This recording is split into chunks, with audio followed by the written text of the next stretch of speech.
وَلَقَدْ يَسَّرْنَا الْقُرْآنَ لِلذِّكْرِ فَهَلْ مِن مُّدَّكِرٍ نحمده ونصلي على رسوله الكريم أما بعد فأعوذ بالله من الشيطان الرجيم بسم الله الرحمن الرحيم رب اشرح لي صدري ويسر لي أمري واحلل عقدة من لساني يفقه قولي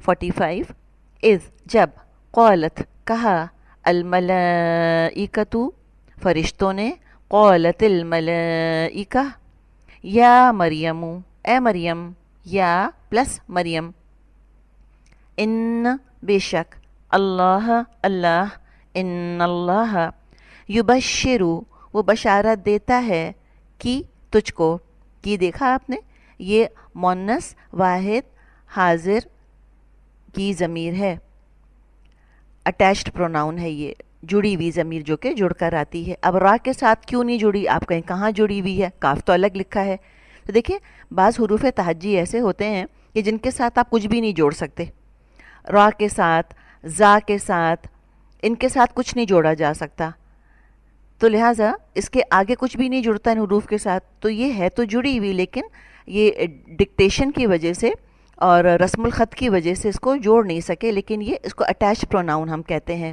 ک کی کم ان تمام چیزوں کو جیسے ہا ہی ہو ہم یہ بھی سب اٹیچ پروناؤنس ہیں تو یہ مؤنث کی ضمیر ہے اٹیچ پروناؤن ہے متصل ضمیر یبشرو کی وہ بشارت دیتا ہے تجھ کو بکلمتن ایک کلمے کی من ہو طرف سے اپنی من پلس ہو اسم نام مادہ ہے سین میم واو اسمہ نام اس کا المسیح مسیح اسمہ المسیح عیسیٰ عیسیٰ علیہ السلام ابن بیٹا مریم مریم کا عیسیٰ ابن مریم عیسیٰ ابن مریم ہوگا وجیہن باعزت فی الدنیا دنیا میں فی پلس الدنیا و اور الآخرتی آخرت میں والآخرتی و اور من سے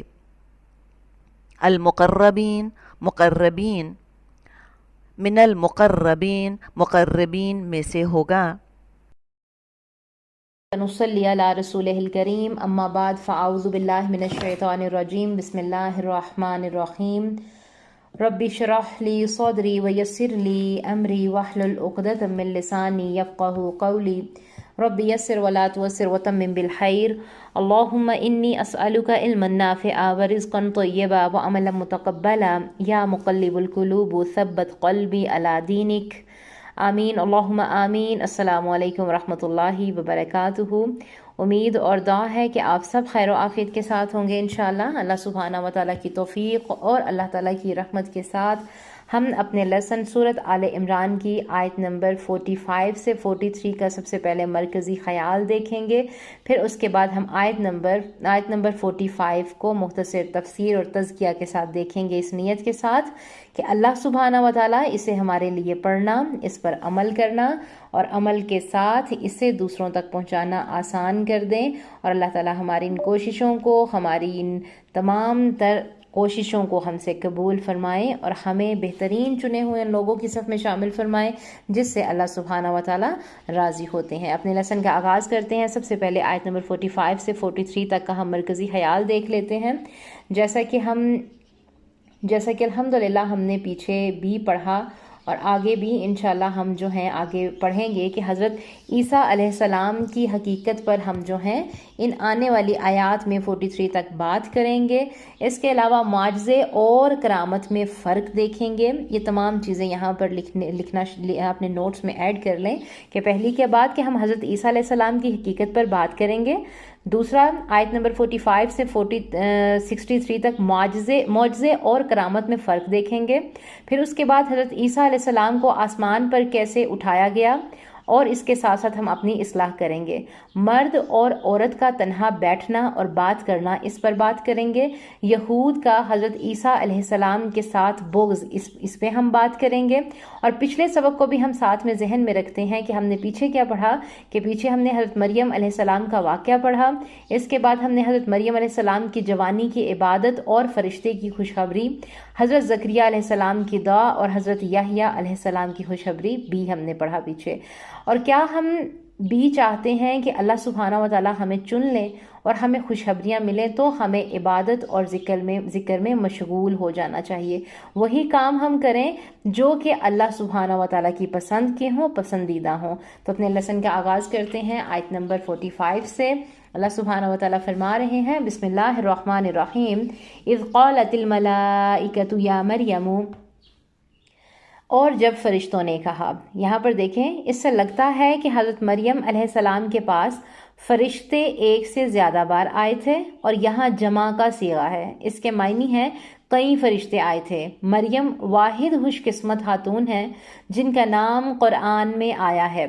تذکرہ تو کئی عورتوں کا ہوا، لیکن نام صرف حضرت مریم علیہ السلام کا آیا ہے۔ جیسے گول تا سے پتہ چلتا ہے کہ مؤنث ہیں، ویسے ہی کاف کے نیچے زیر، فعل کے نیچے زیر یعنی کہ یبشرو کی سے پتہ چلتا ہے کہ عورت کی بات ہے۔ بکلمات، کلمہ یعنی کہ حضرت عیسیٰ علیہ السلام کا لقب ہے۔ جب تک اللہ کا حکم نہیں ہوتا تب تک اللہ تعالیٰ ایک خاوند اور بیوی کو اولاد نہیں دیتے، یہ اللہ کے حکم سے ہوتا ہے۔ حضرت مریم علیہ السلام ایک دن پاکیزہ حالت میں تھیں کہ حضرت جبرائیل علیہ السلام تشریف لائے اور ان کی طرف پھونک ماری، اللہ کے حکم سے وہ حاملہ ہو گئیں۔ اس میں ہمیں حیران ہونے کی ضرورت نہیں ہے، کیونکہ جو اللہ کن کہنے سے عام حالات میں اولاد دیتا ہے وہ ایسے بھی دے سکتا ہے، وہ کر سکتا ہے۔ انشاءاللہ آنے والی آیات پہ اس پہ بات کریں گے۔ بچے کا وجود میں آنا ویسے ہی کافی حیران کن عمل ہے۔ کائنات میں سب کچھ اللہ کے کن کے کہنے سے وجود میں آئی ہے۔ صرف 3 چیزیں اللہ نے اپنے ہاتھ سے پیدا کی ہیں۔ نمبر 1، حضرت آدم علیہ السلام کو اللہ تعالیٰ نے اپنے ہاتھ سے بنایا۔ نمبر 2، جنت عدن اور تورات کو اللہ نے اپنے ہاتھ سے پیدا کیا۔ اس کے علاوہ کائنات کی باقی ہر چیز اللہ کے کن کہنے سے پیدا ہوئی۔ پیچھے ہم نے پڑھا تھا کہ حضرت یحییٰ علیہ السلام اللہ کے کلمے کی تصدیق کریں گے، تو وہ کلمہ کیا؟ تو وہ حضرت عیسیٰ علیہ السلام کی تصدیق کریں گے۔ ان کا نام مسیح ابن مریم ہوگا۔ المسیح ان کا لقب تھا۔ حضرت عیسیٰ علیہ السلام کسی کو مسح کرتے، چھو لیتے تو وہ بیمار اللہ تعالیٰ کے حکم سے ٹھیک ہو جاتا تھا۔ مسیح یعنی اس کا دوسرا یہ بھی ہے کہ سیاحت کرنے والا، یعنی کہ کثرت سے زمین کی سیاحت کرنے والا۔ عیشو سردار کو کہتے ہیں، اور ابن مریم ان کی کنیت ہے۔ باقی تمام انبیاء اکرام کی کنیت باپ سے آتی ہے، ابن ابراہیم وغیرہ، مثال کے طور پہ یعنی کہ ابن ابراہیم وغیرہ۔ وجیہم یعنی کہ یہ چہرے والا ہوگا، یعنی روب کی وجہ سے کوئی کچھ نہیں کہہ سکے گا۔ اس سے مراد وجاہت بھی ہے، یعنی کوئی ان کے منہ پر ان کو کچھ نہیں کہہ سکتا۔ یہود حضرت عیسیٰ علیہ السلام کے خلاف پراپوگنڈا کرتے کہ یہ بن باپ کے ہیں، بغض رکھتے، اور کچھ لوگ کہتے ہیں کہ ان کی ہجرتوں کی ایک وجہ یہ بھی ہے کہ جہاں بھی حضرت عیسیٰ علیہ السلام اسلام کی تبلیغ کے لیے جاتے، یہود وہاں ان کے بارے میں ایسی باتیں مشہور کر دیتے۔ معزز ہوں گے اور آخرت میں بھی اللہ کے مقرب بندوں میں ہوں گے۔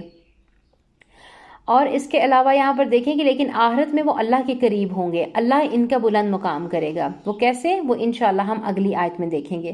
یہاں پر ہمارے لیے عمل کا نقطہ کیا ہے کہ ہم نے اللہ سبحانہ و تعالیٰ سے اپنے رابطوں کو مضبوط کرنا ہے، کیونکہ جس کے اللہ تعالیٰ کے ساتھ رابطے مضبوط ہوں گے، اللہ سبحانہ و تعالیٰ اسے چنے گا بھی، اسے خوشخبریاں بھی ملیں گی، وقتی آزمائشیں بھی آئیں گی۔ اور ایسا کب ہوگا کہ جب ہم اللہ تعالیٰ کی عبادات کو بالکل فوکسڈ ہو کے کرنا شروع کریں گے، غور و فکر شروع کریں گے، تزکیہ کریں گے۔ اگر ہماری زندگی میں صرف یہی ہے کہ پڑھتے جائیں اور اس میں ہمارا کوئی تزکیہ نہیں ہے، غور و فکر نہیں ہے، ہم کائنات پہ غور نہیں کرتے، ہم اللہ تعالیٰ کی نشانیوں پہ غور نہیں کرتے، تو پھر یہ چیزیں ہمارے لیے سمجھنا مشکل ہو جاتی ہیں۔ یہاں پر اللہ تعالیٰ سے دعا کریں گے کہ اللہ تعالیٰ ہمیں ان آیات کی روشنی میں غور و فکر کرنے کی توفیق عطا فرمائے۔ بہت ہی خوبصورت آیت ہیں، ان کے ساتھ ساتھ انشاءاللہ ہم چلیں گے، آگے پڑھتے جائیں گے، تو تب ہمیں یہ تمام کی تمام آیات جو ہیں سمجھنے میں آسانی ہوگی انشاءاللہ۔